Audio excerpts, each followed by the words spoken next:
자산이 많아질수록 더 불안해진다는 말이 있습니다. 20년간 사업을 일군 한 기업 오너가 있었습니다. 연매출 500억 원대 정밀기계 제조업체를 이끄는 박 대표는 어느 날 문득 깨달았습니다. 자신이 평생 쌓아온 자산이 조용히 그러나 확실하게 녹아내리고 있다는 사실을 말입니다. 은행 예금 이자는 물가 상승률을 따라잡지 못했습니다. 부동산 시장은 이미 고점 논란에 휩싸였습니다. 국내 주식은 변동성이 너무 컸습니다. 박 대표는 돈을 굴릴 곳을 찾지 못한 채 밤마다 스마트폰 화면만 들여다보았습니다. 그리고 2024년 상반기 박 대표는 뜻밖의 인연으로 한 사람을 소개받았습니다. 뉴욕 맨해튼에서 20년간 자산 관리를 해온 미국인 전문가 제임스 미첼이었습니다.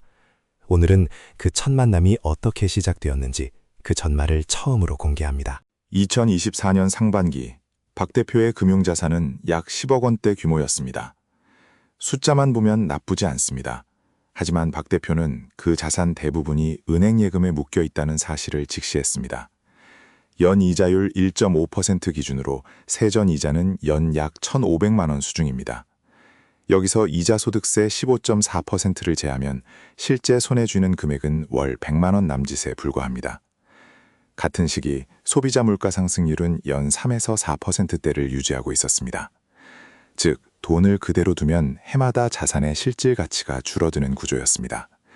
경제용어로는 이를 실질 수익률 마이너스 상태라고 합니다. 명목상 이자는 받지만 물가 상승분을 빼면 오히려 손해를 보는 상황을 뜻합니다. 박 대표는 밤마다 증권 앱과 부동산 뉴스를 확인했습니다. 보유 주식 수익률은 마이너스였고 서울 아파트 낙찰가는 하락세였습니다. 대안을 찾으려 할수록 선택지는 오히려 좁아지는 것처럼 느껴졌습니다. 이수진 씨는 그런 박 대표를 곁에서 지켜보았습니다.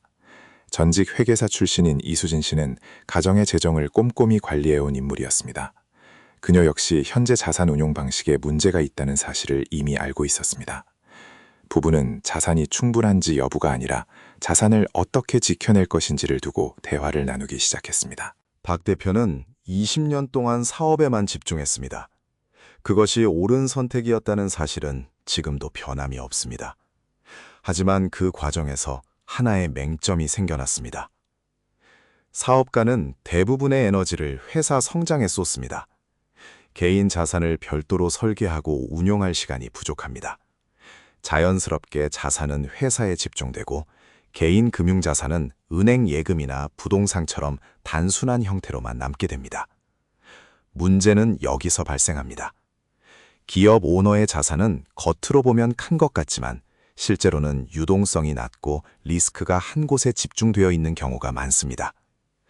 유동성이란 필요할 때 빠르게 현금으로 전환할 수 있는 능력을 말합니다.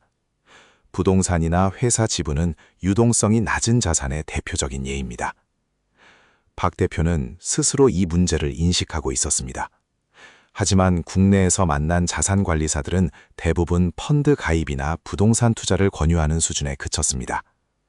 박 대표가 원하는 것은 단순한 상품 추천이 아니었습니다. 자신의 자산 전체를 하나의 구조로 설계해줄 전문가였습니다. 그 고민이 깊어지던 시점에 지인을 통해 한 이름이 전해졌습니다. 제임스 미첼은 58세의 미국인 자산관리사입니다. 뉴욕 맨해튼 미드타운에 사무실을 두고 20년간 고액 자산가들의 포트폴리오를 관리해온 전문가입니다. CFA 자격증 보유자입니다. CFA란 국제공인재무분석사 자격으로 전 세계 금융업계에서 가장 권위 있는 자격 중 하나로 인정받고 있습니다. 미첼의 주요 클라이언트는 미국 내 기업인과 전문직 종사자들이었습니다. 아시아 클라이언트와의 협업은 미첼에게도 흔한 경험이 아니었습니다.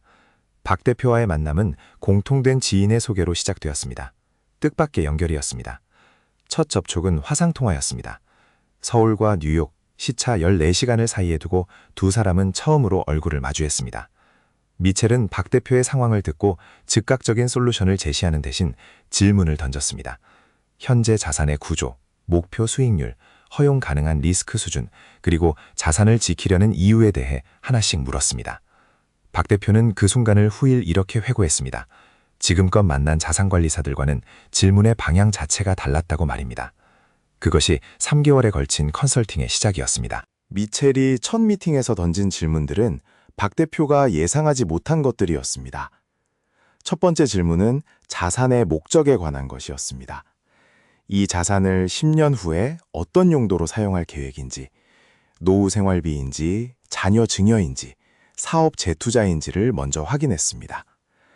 두 번째 질문은 리스크 허용 범위에 관한 것이었습니다. 자산의 몇 %까지 손실을 감내할 수 있는지, 그 기준이 감정적인 것인지, 재정적 계획에 근거한 것인지를 물었습니다. 세 번째 질문은 세금 구조에 관한 것이었습니다. 한국과 미국의 과세 체계가 다르기 때문에 해외 자산 투자 시 발생하는 세금 문제를 어떻게 관리할 것인지를 물었습니다. 구독하시고 다음 영상도 놓치지 마세요.